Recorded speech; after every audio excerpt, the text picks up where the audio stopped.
Welcome to Advocate Today. I'm Aaron Dean.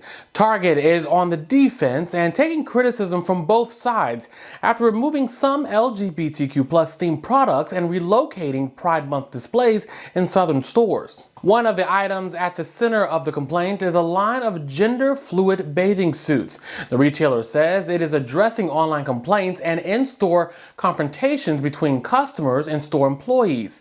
The Human Rights Campaign accused Target of caving in to the demands of, quote, bullies. GLAAD issued a statement saying that it should be a wake-up call for customers. In a statement, Target said, "Our focus now is on moving forward with our continuing commitment to the LGBTQ plus community." The Biden administration is rolling out a first-of-its-kind national action plan to end gender-based violence. The plan includes 7 pillars of focus. It will provide support for survivors of gender-based violence, addressing online harassment and abuse, conduct more robust research, and collect additional data on gender-based violence. It also includes a commitment to ending gender-based violence both domestically and globally. A senior administration official says about 80 countries around the world have national action plans, and the United Nations considers it a promising practice to end gender-based violence. Montana's governor has signed a new law that bans drag performers from reading to children in public schools and libraries. The law specifically targets drag story hours. Children won't be allowed to attend what the law calls sexually oriented shows on public property. The law makes Montana the largest GOP-led state to restrict drag shows. Similar laws in Florida and Tennessee also target drag reading events, but both require the performers to be sexual in nature. Montana's law does not require a sexual element. San Francisco's Tenderloin neighborhood is the world's first transcultural community. Aria Saeed is the founder of the organization, the Transgender District. I spoke with her about her work that's being done in the city by the Bay. Aria Saeed, thank you so much for joining us today. How are you? I'm good. Thank you so much for having me. Well, let's just jump straight into it, okay? So can you give me an overview of the Transgender District and how it all came to be? Absolutely. So, oh my gosh, it has been 6 years of the Transgender District. In February of next year, it'll be 7 years. And so, 6 years ago, me and my sisters, Honey Mahogany and Janetta Johnson, and our allies, we banded together to fight against encroaching sort of gentrification in our neighborhood here in San Francisco's Tenderloin neighborhood.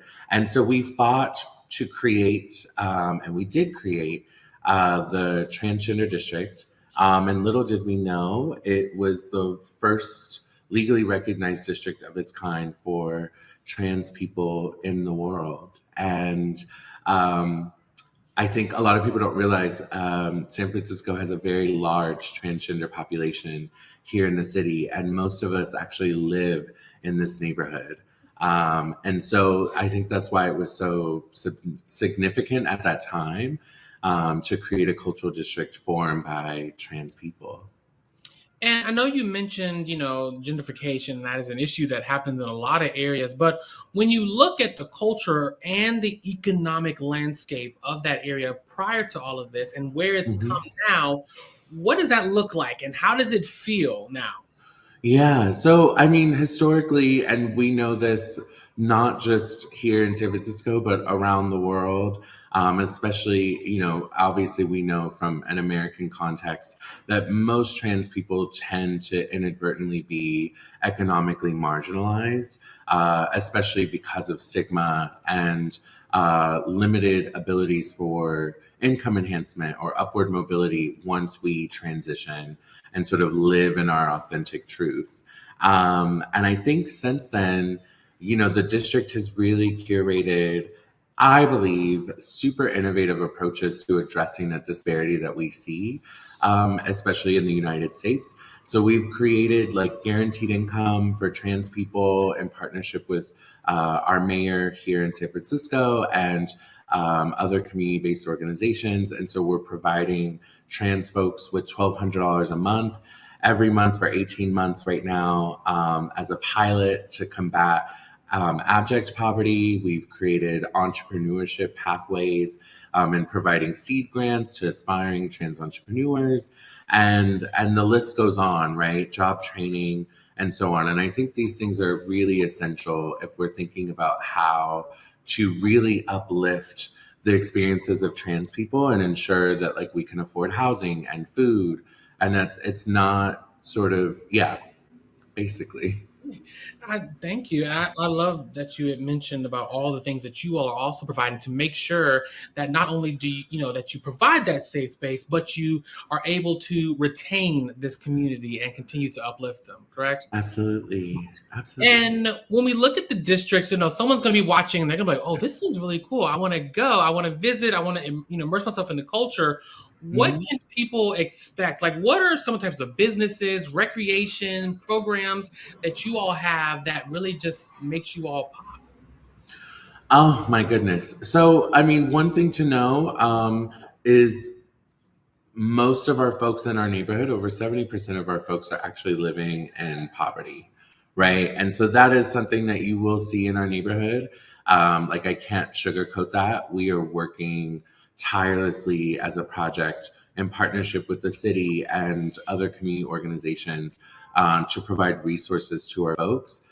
And with that, there is a beautiful footprint here in the Tenderloin. Many people associate San Francisco, obviously, with the Castro and LGBT Pride.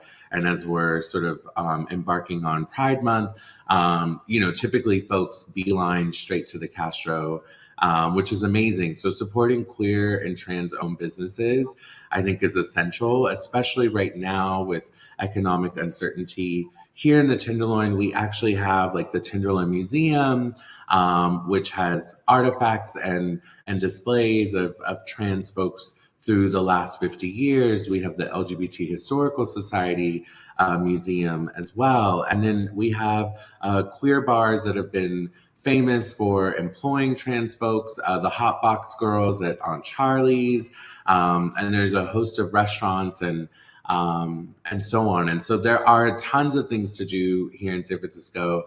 I know national media has been covering sort of the closure of so many stores and what have you, but I think we still have a resilient community that provides social spaces. There's speakeasies, there's jazz clubs. So, not limited to just the trans experience, but I think the trans experience is a huge stakeholder and a part of this neighborhood. And I think that's what makes this cultural district so beautiful. And when you look at the work that you all have done, I'm sure there have been other places, not only in your area, but like across the world, across the country, that are like, you know what, maybe we should do that here in our area. Have there been any other trans neighborhoods that have come about that you know of?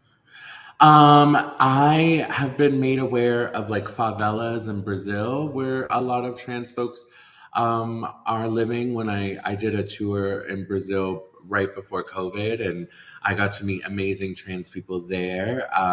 There are enclaves in India, of course, and then but many trans people are creating these spaces for and by themselves, often with very limited resources, especially in the South.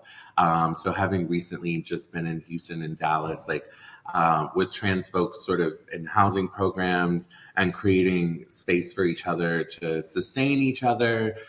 We were just in New Orleans last week and visited the House of Tulip. And so I think there is a growing space of seeing us sort of band together to protect ourselves, which I think is incredibly beautiful and very similar to the ethos of the district.